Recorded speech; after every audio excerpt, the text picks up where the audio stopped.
Hello, everyone, and welcome back to the Commander Clash podcast, where the Commander Clash crew talks all things Commander. And this week, we got a topic that I think it first came up maybe during a game of Commander Clash or during a past podcast, but it's something we've been talking about for a minute, and we're finally going to do, and that is cards that overshadow your deck. So these are the cards that I think Phil put it really well when we were talking about it. It's like, after you play the game of Commander and you win with this card, you're kind of like, did I really win with my deck, or did I just win with that one card? Did they overshadow everything that actually you're going to just trying to do? And I think these are cards that are important to consider when you're deck building, because these are a lot of cards that I wouldn't say you should never play these cards, but there are cards that I think twice before putting in my deck. And I think, do I really need this card? Like, is it actually serving a purpose with the theme of my deck? Or am I just playing this because it's super busted and it's actually going to make the theme and the flavor of my deck worse in the long run because this card's just going to overshadow everything else? So those are the cards that we're going to talk about today. But before we get into that, we got a crew to introduce. Kicking things off with Phil. How's it going today, Phil? Hey-o. I play some of these cards, but at least I'm sometimes ashamed. Yeah, I mean, there's one of these cards in specific that I play all the time, and I'm still not really ashamed about it. I wonder which one it is. I'm sure Tomer will let us know shortly. Speaking of Tomer, good morning, Tomer. How are you? Or evening. You're in the EU. Good evening, Tomer. How are you? Yes. Good night to you, too. I'm doing very well. It's interesting because I think we're all going to have kind of differing opinions, because I see there's like a bunch of ones that you're going to be bringing up that I think is totally fine. And there's probably ones that I'm going to be bringing up that you think is totally fine. So it's like, it's okay to disagree. These are kind of like personal opinions, not like an attack on anybody who plays these cards. Like, we all just try to enjoy Commander differently, and some of us enjoy different things. That's totally fine. I think the big lesson is not so much like you should or shouldn't play specific cards, but I think the lesson I hope people take from this is just like, when you're building a Commander deck, be conscious of your card choices, because you might be thinking you're just playing a card because it's good, and it might actually be making, in a weird way, your deck worse if your goal is to like do a cool thing with a certain commander or whatever. You might be actually making it worse by playing these cards rather than better, but again, I'm getting ahead of myself. We got one more co-host in Krim. Krim, I know it's morning where you're at. Good morning, Krim. How are you today?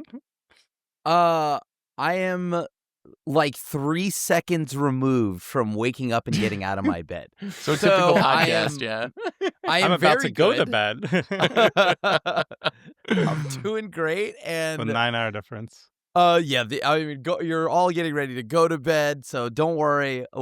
We'll have a good time. We'll see if we can wake you up before bed, because we're gonna have a nice little discussion about some cards, and some of these cards I feel I'm going to disagree with, and like Tomer said, I'm excited to chat about that. There's going to be some debate on this one, I think, but before we get to that, we got a couple of sponsors today. Our show's brought to you by Foil Armor. Do you have problems with your foils curling? Well, Foil Armor is the ultimate solution for flattening your foils.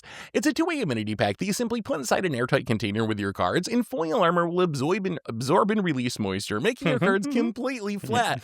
Put it back in your storage box to keep your cards flat forever, and you can head over to foilarmor.com and use the code MTGGoldfish to get 15% off.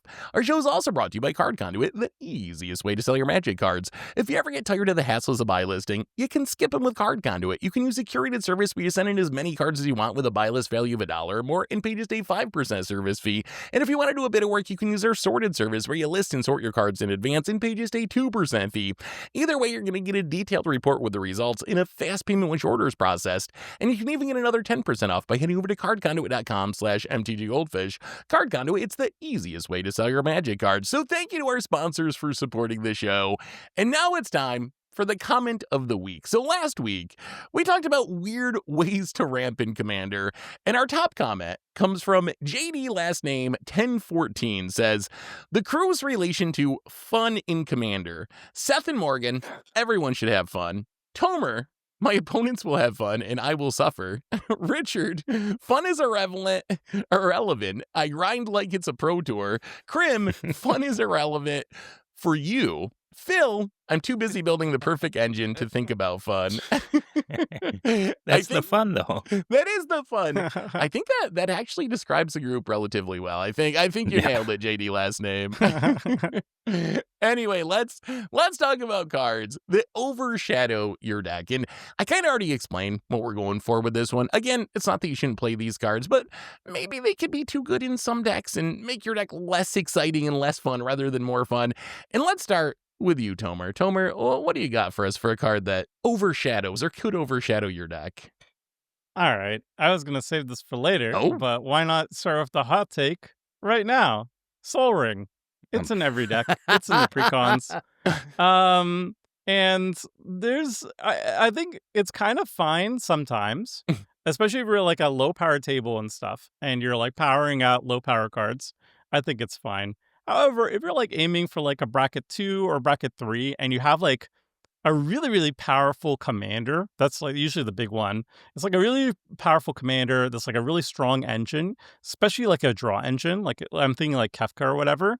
I feel like the turn 1 Sol Ring kind of really just kind of overshadows the entire deck. Also like the entire gameplay experience, in my opinion. I've very often seen like let's say like very recently. Sorry, there you go. I'm calling him out. Let's say you play your Kefka and you go like turn 1 Sol Ring into a Signet, and then you go like Kefka on turn 2 or whatever. It's so much value that it's very difficult for the entire table to even like keep up with it. And then the entire game is now warped around the fact that you had this Sol Ring start, and the entire race is basically to see, can we stop the Sol Ring player from just like snowballing into that win? And I feel like both outcomes of that is kind of bad, where like either you shut down the person who was snowballing, and then they're basically out of the game because you have to wreck them so hard to make sure they'll never get up again, or they just like snowball successfully, swipe away your stuff, maybe they have a fierce guardianship to back it up or something like that, and they just win after like a very agonizing like 6 turns or so of us like feebly trying to stop them. And I don't know, I feel like Sol Ring has always been like, always has that ability to just like turn into these like very like lopsided games out of nowhere. And I feel like it's just like a net negative, it's like the upside is that you can have a turn 1 Sol Ring, I guess, but then the outcome's really bad. And then what's the downside? I don't know. I feel like it's just like, I've never seen people be like, wow, that Sol Ring start was so what a fun. great game. That made the game made the game so much better. I guess I'm like also coddled by the fact that like in Clash we don't have it for so long. Yeah, that is. But I like it. That is. I like not dealing with it. That is a card we have house banned. I'll say like, it's hard for me to think of Sol Ring as being a card that overshadows your deck, because I feel like it only lets your deck do the thing it was already trying to do, right? Like, if you're a Kefka deck, you're like trying to play Kefka. Yeah, if you have Sol Ring, you played a couple turns earlier, but you're still doing the thing. I feel like Sol Ring overshadows the entire game. It's not so much that it has like an impact of overshadowing your deck, is overshadowing the game for the entire table, because it goes through what you were talking about, where like someone's arch enemy, you got to take them out or you lose to them. So I feel like it's in some ways even worse than overshadowing your deck, because it's even bigger picture than that. But I'm curious, what do you think on this, Phil? So I'd say it turbocharges your deck, which kind of lets it do what it's doing more. But then again, this will be very hypocritical if we talk about Ristic Study and Smothering Tide, because they are on this They're list also doing the multiple same times, thing. Yeah. and they are kind of just supercharging your deck. Like you draw more cards off your deck, or you get more mana to cast your deck. I started mulliganing the Sol Ring if I draw it on turn 1 in paper, unless I'm in a high power table. Because it lopsides the game. But I guess that's kind of true for half of these cards. The other ones are like too easy finishers, but then like Smothering Tide is just kind of the same as Sol Ring. So We'll get there. I don't want to sound hypocritical, like, oh, Sol Ring doesn't overshadow your deck. I get what you mean, and I guess it should be a game changer. That would be funny. I mean, it definitely should be. It won't happen. Or just straight up banned. But Krim, go ahead, Chomer. Yeah. No, just like to clarify my opinion on cards that overshadow your deck. I'm very like critical of cards that are very generic. If they're like generic and they do things too well for your deck, then I feel like that could overshadow what your deck's doing, because decks are usually like in Commander synergy piles, themes and stuff. So I'm very more lax if like you have a very powerful card, but it only is powerful in like your archetype or whatever. Mhm. You have to like build your deck to abuse that card. I have no problem if a card is like incredibly powerful, but only in the case of like an archetype. But then when it's like a generic card and it Yeah. just does the thing really well, and that's when I feel like it overshadows it. That's why I think like a Soul Ring or some other examples later kind of overshadow it, because it's like, okay, you just played a card that everybody runs and it kind of won you the game. Yeah, Um, I think that makes so sense. that's where I'm at with these. Where are you at on Soul Ring, Crim. Crim? I mean, look, we've definitely talked about Soul Ring plenty of times on this Oh, yeah. channel, and I'm gonna First kind of time. just agree though. Like, it does supercharge what you're already doing, and that, I don't know. Maybe I've gotten used to it by now, but like I personally don't care about Soul Ring anymore. Just because it's one of those things that it's so obviously busted that whatever happens afterwards, it's kind of a blur. So it's just like, sure. It's Yeah, true. you know what I Yeah. mean?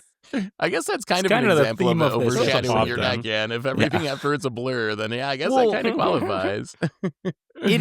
But like Soul Ring in specific is kind of like a blur, right? This is one of those ones where I feel like fast mana and like any game where, okay, yeah, you get to Kefka and you may have beaten me down with Kefka, but how did you get to Kefka on turn 2? Like, Yeah. that is not when Kefka is supposed to come down. Or like when I play, I don't know, imagine I just drop some 7-drop commander. Is this not Jeweled Lotus, right? The same problem is like, if Oh I my drop God, Jeweled Lotus down and then I play some absurdly high-costed commander, and I win the game on like turn 2, essentially. You know what I mean? Like, your deck didn't really do the thing, right? Your deck just like played fast mana and got to the whatever, and it wouldn't have mattered what you got to. Yeah, Yeah. that's where I'm at with it. Yeah, I think Soul Ring's definitely a card that I have found games to generally be more fun without. But let's keep moving on. We got more cards to get to. Phil, what do you got for a card that overshadows your deck? Okay, I got something very different.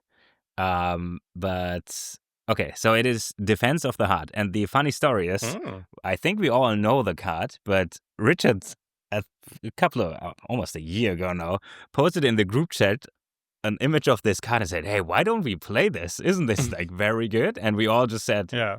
yeah. Yes, Still it don't is. play it's it for very some good. reason, but yeah. So it's 4 mana. During your upkeep, if one of your opponents controls 3 or more creatures, so almost by default, sacrifice the Defense of the Heart, search your library for up to 2 creature cards, put them on the battlefield, then shuffle your library. So 4 mana, next turn, please win the game at least. That's kind of the problem with this. You double tutor, so you get a Kiki combo or something, and then you win, and you did nothing for it. Kind of similar to Emergent Ultimatum, where I just hope that you don't just kill me with this, and then it's over, and then I say, yeah, you kind of just cast this card, and then it was kind of like Insurrection as well. Oh, that's Yeah. also on here. Oh, You just- spoiler alert. But yeah, and that is the cards where you say, although Insurrection at least needs a board or something, Defense of the Heart, I guess, also needs a board, but just 3 creatures. And it's just like double tutor is so much against the spirit of the format. And then to the battlefield, then if people just search their library and say, oh, I'm looking for something. No. Please at least look for your 2-card combo and Just kill kill me so I me. can say, your deck didn't win. This card won. Just, So this is obviously an incredibly supercharged tutor, right? Yeah, there's a little setup. You need creatures. You got to wait to your upkeep. But when it works, 2 creatures directly into play is absurd. I'm curious what you guys think about tutors in general. Are tutors cards that overshadow your deck, or I go back and forth on this because on one hand, I feel like they are kind of against the spirit of the format, but then like, I don't know. I played that. Well, is the Vecna deck going to be up by the time we do this? I played a deck recently that was all about assembling 3 different cards and putting them together. And in a deck like that, I felt like playing a lot of tutors was actually making my deck more thematic because I actually would have some chance I'd find, like Tomer, you're kind of the classic example of this with Cauldra pieces. Like you're trying to assemble Cauldra. Is tutoring up Cauldra making your deck more or less flavorful? Are you overshadowing your deck by playing a bunch of tutors, or are you just helping it do its thing? I'm curious what you think of tutors in this context. I think like as a person playing against it, I think it's totally fine. The reason why I personally stay away from tutors is not like a power issue or like it's overshadowing, but rather I find like if your deck is like trying to find the same cards over and over again, the repeat entertainment factor goes down heavily. Like for me, I like the novelty of 99 cards singleton because oftentimes I won't see certain cards in my deck for like months at a time because I generally don't run that many tutors. And that's really, it's kind of fun to see the variance of what I'm drawing at any given time. And I like that. And I used to have a Cauldron deck that had a lot of tutors and tried to assemble Cauldron as quickly as possible. But I found that I personally got bored of it. But like, I think if somebody else is like running a lot of tutors, that doesn't really bother me any which way. I will say for defense, though, I feel like this card's kind of overrated. I don't think it's very good, actually, because Holy. the reason why it's 4 mana, it's an enchantment, and I think the reason why everybody kind of like just stopped playing it is because it gives your opponents basically the entire turn cycle of them getting ready to deal with you or / dealing with you. It's kind of like the doubling season issue, right? Like you drop down doubling season and you say pass. Everybody now has to kill you because if you untap with that doubling season, you're going to play like a planeswalker, immediately ultimate, and probably win the game, right? Same thing with Defense of the Heart. Like everybody's going to be like, okay, if the Defense of the Heart goes off, it's going to be 2 creatures, probably a game-winning board state. We have to deal with this. So either the enchantment has to get destroyed, or somebody everybody just agrees, let's kill Tomer. You play Defense of the Heart, let's everybody just gang up, kill Tomer before it resolves, or wipe the board. Yeah. And then you're still the threat. As long as that's on the battlefield, you're still a threat. That's why, like, I think more like Emergent Ultimatum, stuff like that, much, much more powerful because kinda, it's like, I cast it and it happens. Like, what are you going to do about it? That's why I think defense is like, it's okay. Yeah, defense is kind of just like a do nothing, like until like, or not a do nothing, but it definitely is inviting everyone to absolutely come and obliterate your game plan. Which I don't know. I mean, like this card is kind of nuts if you get to go tutor the 2 cards, right? Yeah. Like obviously, but I don't know. I'm not a fan of this card either. But I just think it's because it automatically gets whatever combo you want. And I am in the camp where I think tutors, if all you've done all game is tutor, then like you're probably going to win, right? Like you're 100% going to win. And like there's no variance in the 100 card singleton format. And I don't know. I'm not a fan of that either. So I'm very much so anti-tutor. And I think we've known that. So this is going to just be more of that, and except it's an even more busted tutor because you put them onto the battlefield. Let's keep moving on. Krim, what do you got for your first pick for cards that overshadow your deck? I think this is one that we've all dealt with, especially, when we played it against it in Standard, and then it got banned, and then, we've kind of soft banned it on the channel, but Field of the Dead. Field of the Dead enters tapped, add a colorless. Whenever Field of the Dead or another land enters the battlefield under your control, if you control 7 or more lands with different names, create a 2/2 zombie creature token. As we've learned, this is like 0 build around, right? Like you legitimately in the current year, you just take a game action, you generate a body. And there is nothing needed to even in a monocolor deck, we've seen Richard do it where very easily, by the way, where this just gets online super fast and over the game, no matter what happens, you're just rewarded for taking a basic game action. And I think that this card will always just be whatever your game plan is. It is now overshadowed by the fact that just there is a nonstop, constant horde of zombies. Now, the one time you'll catch me playing this is in my Evil Dead deck because it is literally Cabin of the Dead and it is about that, right? So that works there, and that is the only deck I play this land in. Otherwise, I don't know. I think it's just too annoying. I just don't like cards that, for the most part, will just reward you for taking basic game actions. I think this card's like the perfect example of what we're talking about, actually. Like this card's like exactly what I think of as a card that can overshadow your deck.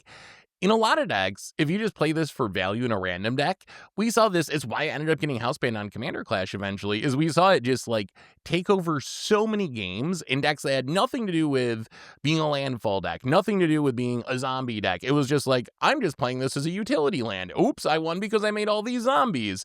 So I think that's where it really overshadows your deck. But I also think this is a good example of why even cards that can overshadow your deck, I think are fine in the right deck. In a zombie deck, where like that's my goal is to be like zombies or a zombie token themed deck, I'm perfectly fine with this card. Then I think it would actually fit the theme and the flavor of my deck very well and would be worth playing. But what do you, Phil and Tomer, think on this one?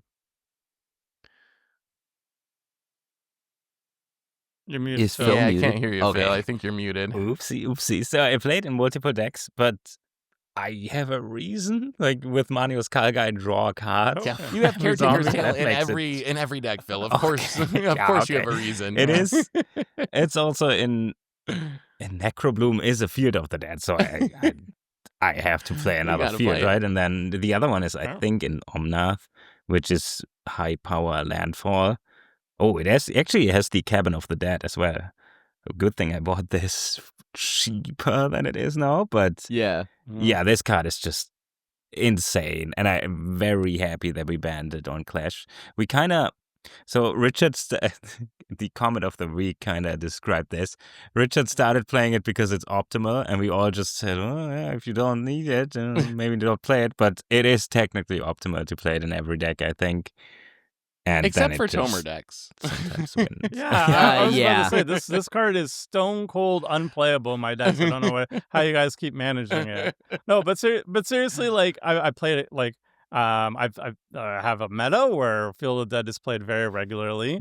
I do think it's like kind of pushing just generic value engine because it's like it just rewards you for having lots of money, basically. Like if you have just like an optimized land base, you can just jam it in, and there's no building around. There's just generic value. And again, I'm not a fan of those, and they can overshadow the deck a little bit. A little and that's bit. why basically that's why I run red in all my decks. There's also like it's how hard it is to find spot removal in just your average deck. Like, yes, there are like strip mine and demolition field and stuff like that, but like I don't know. I feel like field I've been pushed more and more towards playing red decks because red seems to be the best suited to dealing with those strategies. And so I keep ending up in red, and maybe that's not healthy, but yeah. Well, let's keep moving on. I got a good one. This one I think might rustle some jimmies, I think as Tomer would put it. And this is a new card, maybe the newest card we've talked to, new-ish card. Deadpool trading card. Deadpool trading card. We've seen this one. I see Krim smiling over there. We see this It's one an a lot on intervention. Clash because Krim loves this card. And the more I've gotten to play against this card, and I've played with it a little bit, the more I've started to feel like it often does end up being a card that overshadows your deck. So if you don't know Deadpool, it's 4-mana Rakdos 5/3. When it enters, you exchange its text box with another creature's text box. And that text box is, at the beginning of your upkeep, you lose 3 life, and you can pay 3 and sack it to have each other player draw a card. So the thing about Deadpool is, Deadpool just like showing up once is kind of okay. Like it's kind of like a weird, annoying removal spell. But normally when you see Deadpool, it's getting like copied or blinked or like trying to do the Deadpool thing, which is give everything its text box. And there's been quite a few games, well, maybe not quite a few, but several games where I've come away from a game where Deadpool shows up feeling like, that was really just a Deadpool game. Like, nothing else that anyone was doing really kind of mattered because it just all came down to what Deadpool was doing. But I'm curious specifically what you think, Krim, because you love this card. Have you found it to be, like, overshadowing it all? Obviously, if it's your commander and you're building around it, 100% fine. It's not overshadowing its own deck. But, like, in the 99 when you're not built around Deadpool, have you experienced that at all, or am I off base on this one? If I am in Rakdos, I have this card, right? Like, and I know. it's because. But for me, That's a sign. I don't think it overshadows the game just because this is going to sound biased because obviously, right? But it's a removal spell. It's a removal spell. Is it really? Like, yeah, it's a removal spell that gets around maybe like hexproof or whatever, sure, right? But the main thing here is I play this as no better than an updated 2025 Oubliette. right? Like, I may be able to take out your commander. Actually, it's not even an oubliette because oubliette keeps it locked down until you remove it. You have the option to free your commander of this or whatever. So for me, I don't even try to clone this. I just play it generically, and oftentimes when people ask me, like, if we were to do the mental breakdown of, like, where cards fall, this is not registered as a creature in my head. This is registered as spot removal. This is interaction for me. And Okay. and so that is why I don't. To me, it doesn't overshadow anything, because would you say that a Doomblade overshadows it? Right, this Doomblade that like, or a Ravenous Chupacabra. So yes, it's a stronger version of those cards, but at the end of the day, that's all it is to me. And maybe I steal something. So it's like a 4-mana clone and Ravenous Chupacabra combined together, and that's all it is. So I don't think so, unless you view those cards as something would also overshadow a deck, just like interaction and spot removal. I mean, that's a fair point. What do you think, Oh. Tomer? I think it's totally fine if it's just you do a Deadpool once and that's it. My personal experience is I feel like oftentimes there is a little bit of build around, even if not intentionally, like, because it's a creature compared to like a Doomblade or an oubliette. It means that it's easy to reanimate in Rakdos colors. Also in Rakdos colors, it's really easy to copy it and start cloning it with like the red, like Kiki, not Kiki, but like Electro Duplicate and stuff like that. And then it starts getting kind of obnoxious because How is that different, does, though, than cloning a Ravenous Chupacabra? Well, because it doesn't target, so it gets Yes. around like Hexproof 4, all that stuff. Yeah. And then on top of that, then the commander's, like, if it's a commander, usually it's shutting down commanders. Then the commander's not in the command zone. Then the person who has the commander has to now pay 3 mana just to put it back in the command zone and then recast the commander. So I feel like that extra, like, if it was just like you target, I wouldn't have an issue with it. If it was just like you can sacrifice for 0 mana instead of paying 3 mana, I would also not have an issue with it, even though I think that would still be incredibly strong because you're giving each of your opponents also a card draw on top of that. But it's just like a perfect storm of, like, it's so much value, it's such a good removal spell, and then it's attached to a creature. If it was also like an instant or sorcery, I still wouldn't have an issue with it because it would be a little bit more difficult to reuse over and over again. But the fact that it's a creature, it's getting around Hexproof and Shroud and Ward, and the freaking commander can't even go back to the command zone to be recast. You have to pay 3 mana first and give your opponents a card. I feel it's very good. If it's like a one and done thing, no problem with it. But then as soon as it starts getting copied and stuff, then I'm like, ugh. I guess I just can't have my commander out ever. You are right that, like, it's a good card, right? No one's gonna debate Yes. whether or not it's good or bad, but I mean, it still just sounds like a good removal spell. But I just want to play my commander. I want to Crim. play Am Magic. I Crim, allowed? I want to play Magic. Where are you? I just want to Where are you? just swords it, please, and then I have a chance to play it again later. I know you've been on the receiving end of this, Phil. Where are you Oh at with my Deadpool? God, yeah. Phil. Yeah, Oh, so I the saw biggest that problem one for me is that sometimes. it's always my commander that gets stolen. Yep. I think the worst one was Sephiroth and then dying to my own stairwell. I forgot about that. I kind of agree with Crim's arguments, but I also agree with Seth. So I'm not sure. It is kind of just a remover, but maybe it's such a brutal remover. I don't know. Is it worse than theft? Kinda. I think it's really. I don't- Oh man, it You really comes still down to what are. Tomer said, where it's just like the The- reusability is the thing. Like one shot Deadpool, no problem, but once it just I don't seems know if like it's no most of the problem. games where I see it ends up being reused and reused. Or I mean, if it's one shot, I feel like it's not that much different than a mind control, or like there's a bunch of different Yeah. effects that could like theoretically be similar removal that you could play. But once you start doing it again and again and again, that's where it becomes like kind of Yeah. overshadowing, I think, for me. But like even in the game where, like, my Venom deck, I just put him down as a permanent because he's like, his Venom puts permanents in play, and then it's a removal spell, right? So to me, it is used as a Ravenous Chupacabra. Not my fault that Richard wanted to copy it. Okay, like that's not It's on such a- me. Okay, like hate Such a good this target. That's So why. I think the reason why it's worse than stealing is usually when you steal something, you deal with the stolen thing, then you can recast it. But in this case, you deal with your own commander, and the opponent still has your thing, just I guess killing that's you with true. it. Yeah. But you are left with a beefy body. Yeah. Sure. Ish. Well, let us Yeah, know. Let us know in the depends. comments where you're at on Deadpool. But we got to keep moving on so we get through some more cards. Tomer, let's go back to the top of the order. What do you got for us? Okay, Seth. Yes. This is the intervention for you. We had the intervention for Krim. That was an This is a little intervention. Why? card. It's a removal That was a spell. little card. Well, this is a card draw spell and a protection spell. It's called the One Ring. I don't know if you've heard of this little underrated gem. It's 4 mana, colorless, legendary artifact, indestructible. When it enters, if you cast it, you gain protection from everything. Not until end of turn, until the end of your next turn. And then you lose some life. You can tap it, draw ever increasing amounts of cards. We all know this card is very good. Got banned in Modern for a reason. Yeah, the fact that it's colorless means it shows up in every deck. And the other nice thing about this card, I would say nice, high sarcasm nice, is that because it's colorless, you can literally put it in every deck. And if you put it in any deck, it gets better. So therefore, why not just put it in every deck? I'll tell you why. Because it's incredibly boring. And as soon as you put it down, it doesn't really matter what your deck was doing.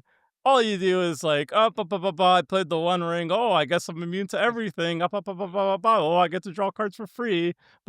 Generic value, deck. And then I don't care what your deck was doing. I don't care. Because you played the One Ring. You could have just not, but you did. Seth. Let me defend the One Ring for a second. All right. I actually agree with you to some extent that I do think the One Ring can overshadow decks. I think I've definitely seen games where it happens, where it is the only card that ended up mattering during a game. And I think that's the definition of overshadowing a deck. But if I want to go from the other side, how is it different than I'm going to use the Krim argument with Ravenous Chupacabra. How is it different than a Painful Truce? Don't you have card draw effects that you play in every deck because every deck needs to draw cards? Isn't this just a really good version of whatever card, pick your favorite card draw effect that shows up in a lot of decks? Mind's Eye. Let's go with Mind's Eye 10 years ago or something. You just play it in every deck because you need a way to draw cards, and this is the best way to do it, and every deck needs to draw cards. Is that... Does Mind's Eye also give me a full turn of cycle of immunity? I mean, this is a better That's version kind of of the way Mind's to think Eye, about but... We've seen how good that is. It's not even so even if you read it and you're like, oh wow, immunity for an entire cycle, that's good. It's better than that, because we've seen it time and time again. Somebody drops the One Ring because they're like, oh, I don't want to get hit for 50 damage, and then the person who has 50 damage is like, well, I wanted to hit the person with the One Ring. I have this 50 damage lying around, and then they feel like, oh, I need to hit something. And then the Tomer One dies. Ring, they stop me. And then they just do the 50 damage to someone else. So it's almost like instead of just immunity for you, it also just deals damage to your opponents. Even if your opponents didn't want to hit you, they wanted to hit you, but they deal for no reason. And we could just not hit each other and deal with the One Ring player. But instead, it's very much like, oh, I have this damage. I need to punch somebody. It's very good. It is very good. This is way different than I think a power crept spot it's Painful removal. Truce. Right? Can you imagine this? Painful Truce just took an entire turn of just immunity.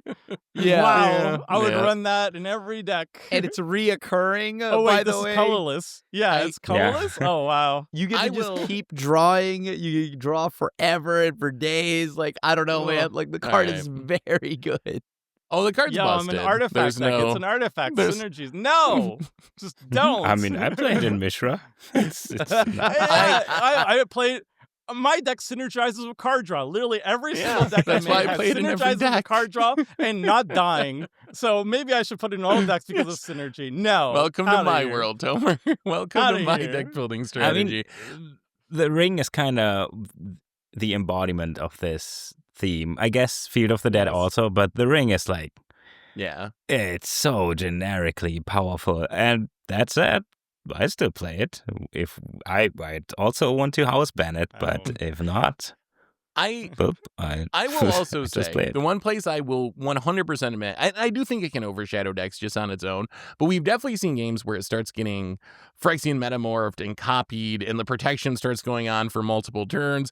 And I think in those situations, it is for sure overshadowing your deck. Like once you end up at that point where it's just like, oh, I bounce a ring and replay it, and I have protection again, and I copy and I have protection again. Nothing else you're doing really matters, right? The only thing that actually matters in that game is the One Ring. So I do, even as a One Ring defender to some extent, I will admit it does kind of overshadow your deck sometimes. And maybe it'll get house banned next season for Commander Clash. We're gonna be talking about that in a couple hours, but let's keep moving on. Phil, what's another overshadowing card?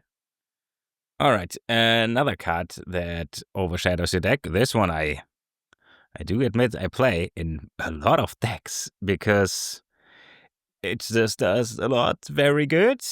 Although Thomas said if it's just good in a certain archetype or in an archetype, I kind of disprove this here. It's Urza Lord High Artificer. It is 2 mana and 2 blue, and it comes with a construct, mostly irrelevant. And the only real relevant thing is tap an untapped artifact you control, add blue. So, I don't know, you can play it in any artifact deck. You can also play it in Lonis with clues. It just adds an unreasonable amount of mana, creates an unreasonably big token. It's an ETB, you can get it back. It also, that's kind of the most egregious thing about the card design. For 5 mana, you also shuffle your library, then exile the top card. Until end of turn, you may play this card without paying its mana cost. So, for some reason, it has the win condition built in if you somehow get the infinite mana. I have to admit, even though I played in, I think, 3 decks, it's just insanely powerful. And sometimes it just feels bad to just say, I guess I'll play Urza, and now I have this huge turn, and hopefully I win, because otherwise it's very rude. I feel like this is another really good example of a card that can overshadow your deck, especially, again, not as your commander. If you're building an Urza deck, of course, like you're going to be an Urza deck. But in the 99, it's so tempting in any artifact deck that has blue to be like, oh, I'll just throw in Urza, right? Like it's going to be like a ramp spell. It's going to just do everything. It makes a big It's creature. just a little guy. But that's just a little guy. It's just a little guy. Just make a little mana. But then it ends up just taking over the game. And if you were trying to be like, whatever, a Brea deck or a Mishra deck or an Emery deck or a Leonardo da Vinci deck, or choose an artifact commander that's in blue, and you end up with an Urza deck by accident almost, just by putting it in your deck and it popping off. So I definitely agree with this one. What do you think, Tomer and Grim, on this one? Okay.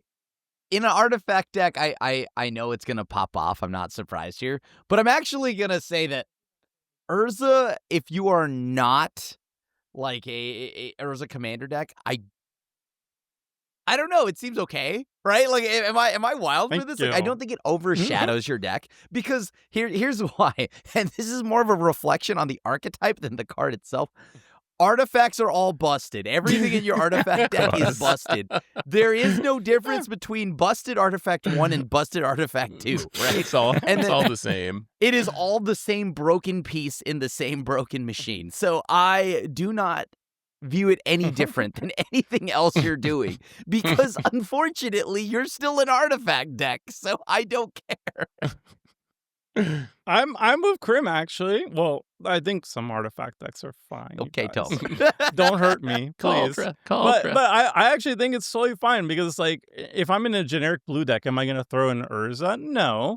And if I'm in an artifact deck, I expect, if you're playing artifacts, I expect you to have that Urza and then a 99 at some point. If we're playing bracket 3 or higher, because it is a game changer. If we're bracket 2, I expect it not to be there, hopefully, because that would go from like, ooh, we're chilling out, and be like, oh my god, red alerts. But like, I don't know. I like, personally, when I see like cards that overshadow decks, like, I assume an artifact deck is going to have some really, really wildly powerful payoffs. and this is one of them. So Okay. yeah, Okay. I think for me personally, like I definitely agree it's an incredibly powerful card, but it's only an artifact, and it's just like it's a payoff for your artifact deck. So personally, I think it's fine if you're like bracket 3 or higher. We'll come back to this argument. I kind of agree, Yeah. but there's another card on this list that might test the strength of this argument. We're Let's- definitely going to let's- disagree. Let's put it Oh, out there, God. Phil. What is it? Let's just do it. What's I the mean, other good? Physics Mastery is kind of whoa. just good. Oh, yeah. Oh, we're getting to the world of red cards. Oh. These are. Grim, that, I know you had these on your list. What is Mizzix Mastery and Underworld Breach? the worst. They are like, so like these cards are way different, right? Like, yes, I mean Spell Slinger, all of that, yada yada yada. Spell Slinger decks play these, right? But I have seen tons of people play Mizzix Mastery outside of that, right? Just because overloading all your Really? like to let all the listeners know, Mizzix Mastery, 3 and a red, exile target card that's an instant or sorcery from your graveyard for each card exiled this way, copy it, and you may cast the copy without paying its mana cost. Exile Mizzix Mastery. But it has overload for 5 and triple red. And while we're on it, let's just bring up, because that was on my list, and I've got another card that goes right in that, right with it, you know? It's Underworld Breach. We all know it. We all, I guess, love it. 1 in a red enchantment. Each non-land card in your graveyard has escape. The escape cost is equal to the card's mana cost plus 3 other cards from your graveyard. These 2 cards I've seen played generically just in so many games, and I have played so many fun games where the opponent worked so hard. They were doing so many cool things, and they're like, well, what happens if, like, you know, somebody like I don't know, kills that piece of whatever artifact, or maybe mills a spell or discards something, right? And they're like, oh, simple. I just use Underworld Breach, and I'm just like, oh, It's a red Eternal Okay. Witness. Didn't you know, Krim? yeah. This is just an eternal witness, right? No, it's so much more. Oh. These cards, Overshadow, these are like peak. It doesn't matter. Every decision you made outside of like how many cards did you get in your graveyard or throw away is the only action you had to take, right? Because at the end of the game, I think this is just one of those things where I'm going to play this also for an absurdly cheap price, at like I said, like 2 mana, and then I'm just going to win right then and there. It's usually just I'm going to win.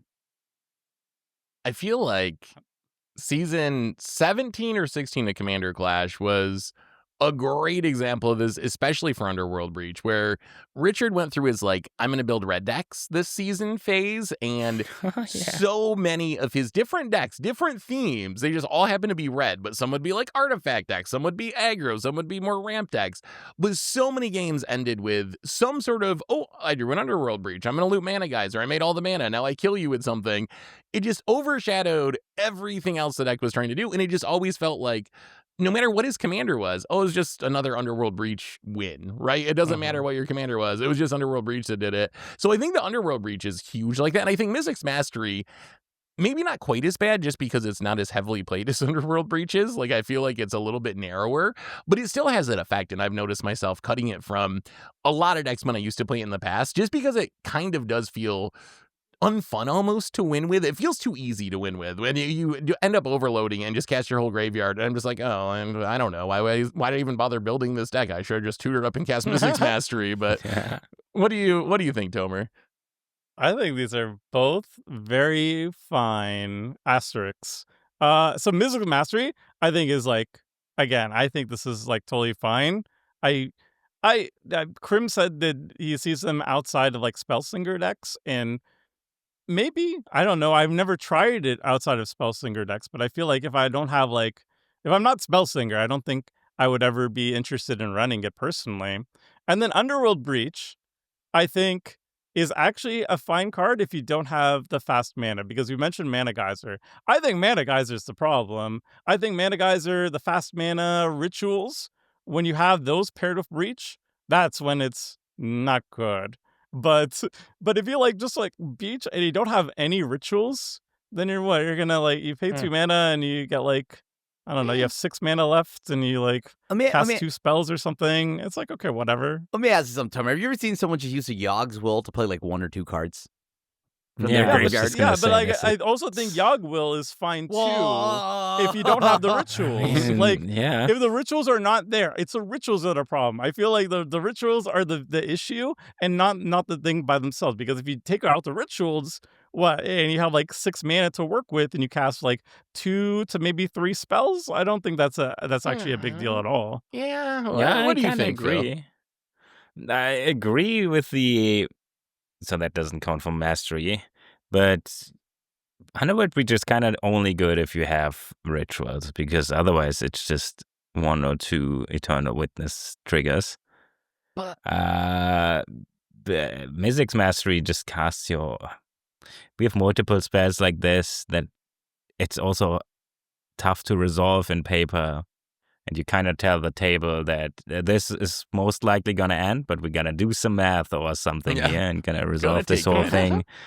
And then it's, just, I don't know. I think both of them fit the criteria of overshadowing your deck, though. So back to the Underworld Breach for a minute, Tomer, and your point about rituals, which I think is a good one. When I was making my list for this episode, I had Underworld Breach, and the next card I added was Mana Geyser, because I kind of view them in tandem a little bit. But I'm curious. I know it sounds good to be like, oh, Underworld Breach is fine without rituals. But I feel like if you're playing mono red, aren't you just accidentally going to play Mana Geyser because it's like your best way to make a bunch of mana? So I feel like that's what happened with Richard's decks. Like, I don't think Richard set out to be like, oh, I'm going to try to combo Mana Geyser and Underworld Breach. I think he set out to be like, I'm going to make a good red deck. Oh, Underworld Breach and Mana Geyser are both good red cards. And then they just both end up in the hand or the graveyard at the same time. And next thing you know, Richard is taking a 20-minute turn and winning the game out of nowhere. But yeah, I think it's like you could just not though. Like for example, I remember there was one time I wanted to run Breach. I forget. I told like the crew, I was like, I wanted to run Breach because there was like an important card that's not an instant or sorcery that I need to recur.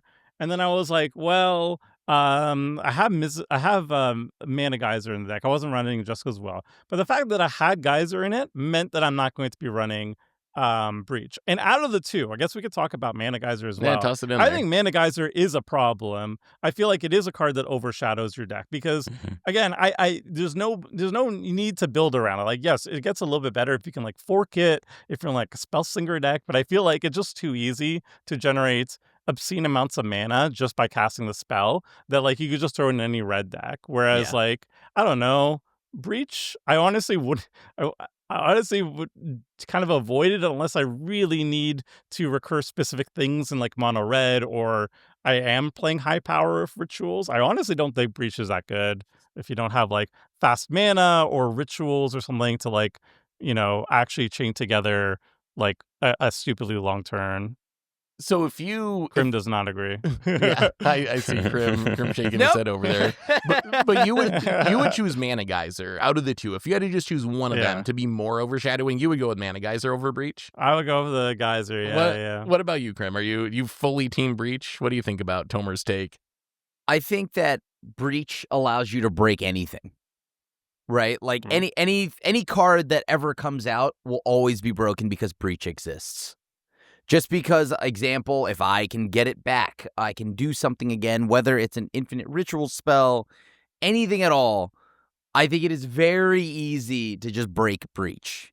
And like there is no effort with Breach. There's not really much of a cost.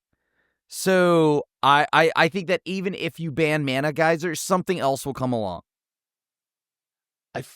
Man, this is a tough one. I feel like I agree with Tomer in theory. That I don't think Underworld Breach, if you actually don't have any rituals, don't have any synergies for it, it's probably fine, right? It kind of actually ends up being like a regrowth type effect or something, or a double regrowth, or an Eternal Witness, which I think is fine.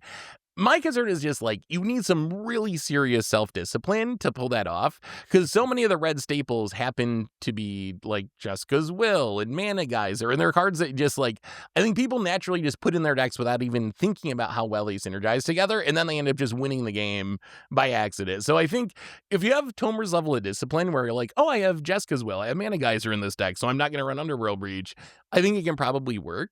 But if you don't have that level of discipline, I think you end up with a lot of Richard games where you just accidentally end up winning with this like almost random combo without even trying.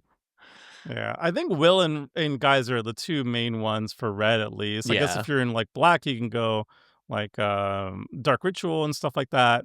But like if we're talking just red, I don't know. Like that's why like either I'm running Geyser and Will when I'm playing more high powered, or I'm running like maybe I honestly if I don't have the rituals, I don't even consider Breach unless like I really need like an enchantment back or something in red. But yeah, I Well, don't know. Maybe I just don't run enough Breach. Who knows? speaking of black cards, my pick, and then we're gonna do a lightning round to wrap things up. So get a Whoa. last lightning round pick figured out. But my Ugh. pick is actually kind of a group of cards, and these are cards I used to play really heavily.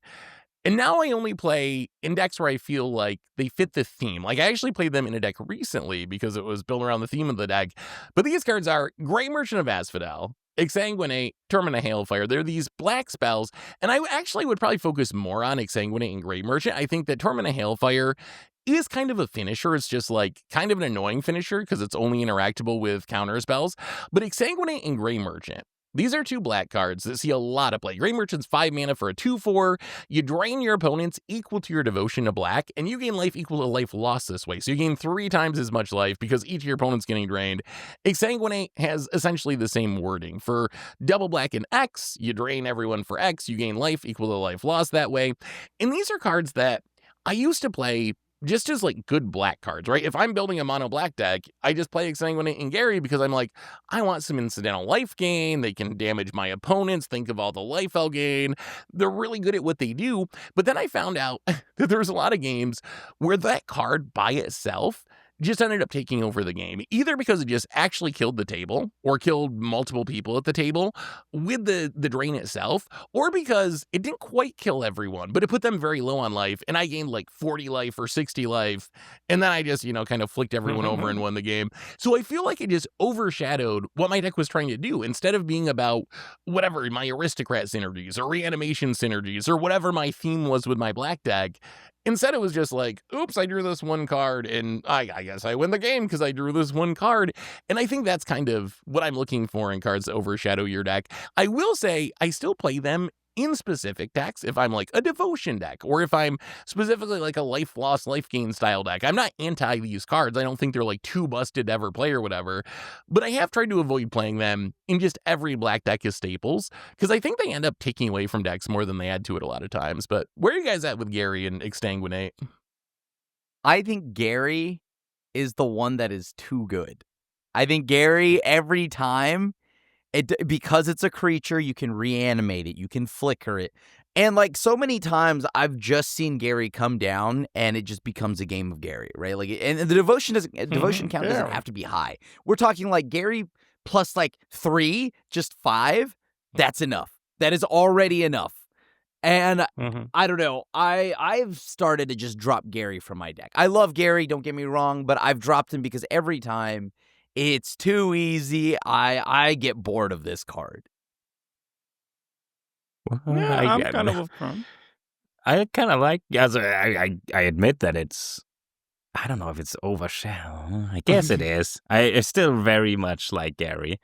And I play it in my Jada deck, but it's a drain deck, so it's not overshadowing it. Thematic. It's just, of course, how I kill you. It's like, you want to die to 100 Sephiroth triggers, or just one I'd take quick one and easy? Gary, yeah. Yeah. Yeah. I mean, it makes sense there, right? Like, I would play it in a drain deck as well, but like, I mean, Gary's good enough to play generically. Yeah, but only mono black, right? Like, do you play it in It's like 2 colors sometimes? I play it in 2 2 colors. There might something. be some 2 color Two decks. colors It kind of sometimes. depends, but mostly mono Yeah. black. I'm with Krim that I think Gary's a lot stronger because it is a creature. You can reanimate it. The devotion count doesn't need to be that high.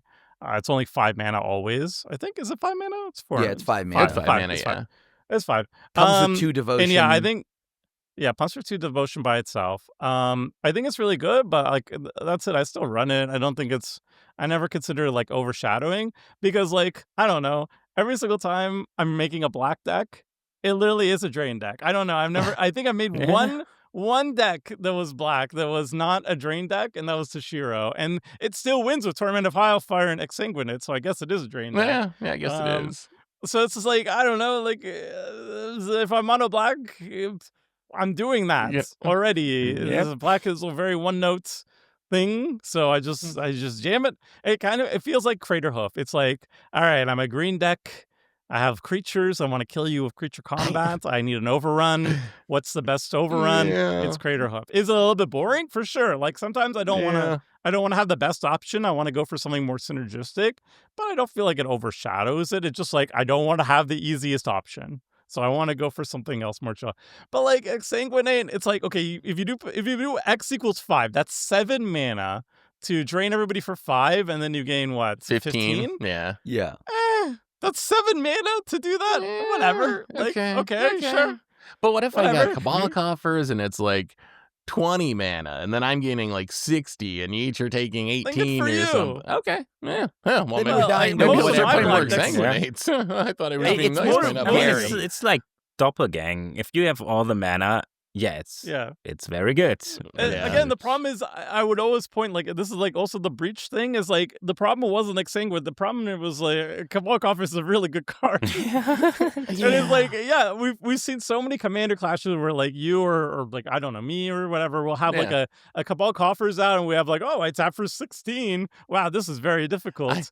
And it's like, that is the problem, not the X spell. And the that's- X spell is fine. But And that's but why only Gary like is the ramps. problem, because Gary doesn't Yes. need coffers. Yes, Yeah. Gary Gary doesn't is need the better. coffers. Right. Gary is much easier to set up. Yeah. But like an X spell, it's Cabal Coffers. If you want it more chill, just the Cabal Coffers overshadowing. Maybe we should put Cabal Coffers on the list. But on I can never overshadowing cut cards. Cabal Coffers, Tomer. That is My card draw, am I right? That is black. Yes. If I'm not card drawing and ramping, what game am I even playing? It's not Commander. It's the X spell that's the problem. When I make 18 mana with my Cabal Coffers, then Well, the Exsanguinate's a problem. oh well, I think they can be overshadowing, but I could be wrong. Let's do one lightning round here before we wrap things up today. Let's start back at the top of the order. Tomer, give us one more overshadowing card. We'll put these two together. No, I'll just, Heuristic Study, Smothering Tide. You know what the cards do. I feel like, they overshadow it because they do the thing way too well. They're very generic. You don't have to build around it whatsoever. You just cast a spell, and they're 3 mana and 4 mana respectively. And Heuristic Study, just the entire game becomes Heuristic Study of the game. Smothering Tithe, you don't even need to ask people if they want to pay the 2 usually, because people can't pay the 2 really and also function. So you just have infinite mana for free without working on it. We know these cards. We don't like them. They also quite literally overshadow like the narrative of the game, the discussion of the game, the conversation, because it's a constant. pay Who that? do you pay? Do you pay the that? one? Do you pay the that? Do two? you So pay I that? think like in some ways they're even worse than the rest of the cards with the way they overshadow the game. But I'm glad we brought them up. That's a good pick. Phil, what do you got for another overshadowing card? Okay, so the card that I would choose here, another card that I play and like to play, is Eerie Ultimatum. Return any number of permanent cards with different names from your graveyard to the battlefield. Just straight up reanimates your entire graveyard. Awful to resolve, just like Mythic's Mastery. And then you usually, hopefully, win, because otherwise you untap with way too much stuff to keep in mind. Same with Rise of the Dark Realms. I still play Eerie Ultimatum because if I play Abzan, I want to get paid off for playing it. It's like Ruinous Ultimatum. You gotta play it. Rise of the Dark Realms, I don't play anymore. I play Shieldred instead. Because at least she has to flip and do a bunch of things. Yeah. Both of them are just a lot of mana, and then you kinda get like insane value. It's like a what's the Genesis wave for like 100, but it's less setup and feels a little worse. I think all of them are almost impossible to actually resolve. Yeah, those cards they're so brutal. They're so brutal. Just so much value for one card, and it makes it feel like the whole rest of the game doesn't really matter, right? Because whoever casts that one card ends up winning the game a lot of times. But Krim, what do you got?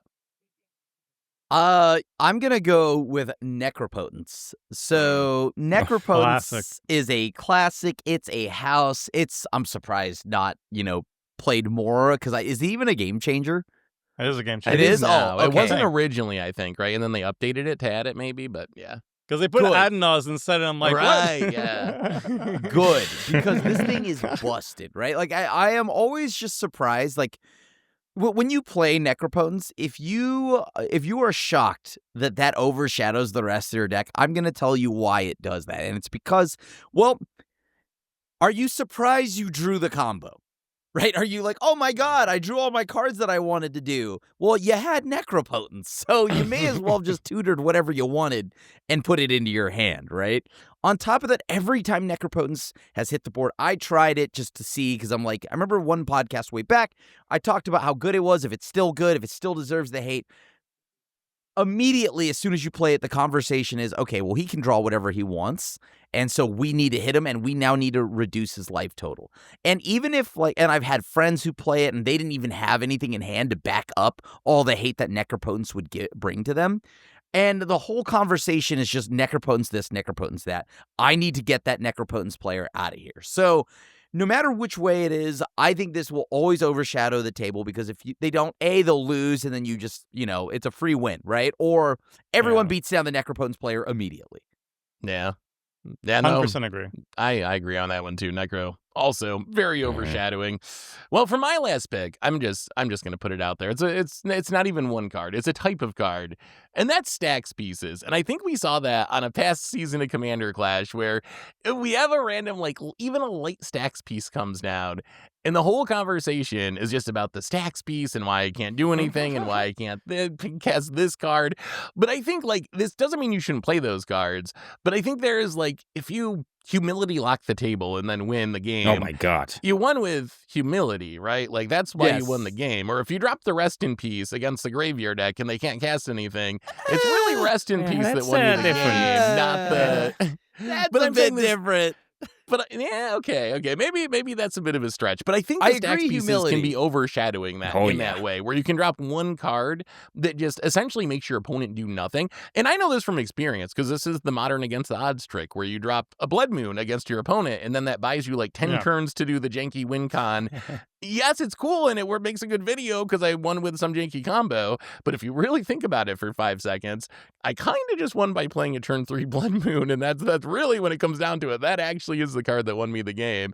So I think that's just something to be conscious of. That sometimes cards like that can take over a game to such a great extent that it overshadows the rest of what you're trying to do. Yeah, I wonder what the line is, though. Like, is Spider-Woman across the line? It's so So tough my because list it's had- also so contextual and matchup based, right? Like, you can drop the Planner Void against some tables and it does nothing, and then you can drop it against the Reanimator deck and it totally overshadows the rest Thank you, how that Seth. game's gonna play. Yeah, I had Dorothy Voidwalker on my list because it hates and stuff, but then it also has this tap ability that sometimes just casts an Emerald Quill for free. Yep. That also feels like, oh yeah, I didn't do anything here. And then I host the table. Everything is about this card. Was it Dorothy Voidwalker? For sure, Leyline, but I think also a Voidwalker that hosts every other deck on the It was table. Leyline this past season, Oh, which man, yes, that I Leyline was played my crazy, control yeah. deck, and I just did and not it got know. everyone. But like, that's so funny because like Leyline of the Void hosts the table, and I mean, I got didn't it, know man. Phil That's had funny. a turn 2 Ren into a fetch land, right? Like, it's not my fault. My God, Goblin I had a Welder trigger. got annihilated. Anyway, Yeah, that's a good point, though. Yeah, just something to consider. Something to consider. But let us know what you all think. Have you ever run into any cards that can overshadow your deck? What do you think of our picks? Are we insane? Are they on base? Let us know about that in the comments too. And we'll be back next week to do it all again and talk some more Commanders. So until then, have a great week, everyone. And this is the crew signing out.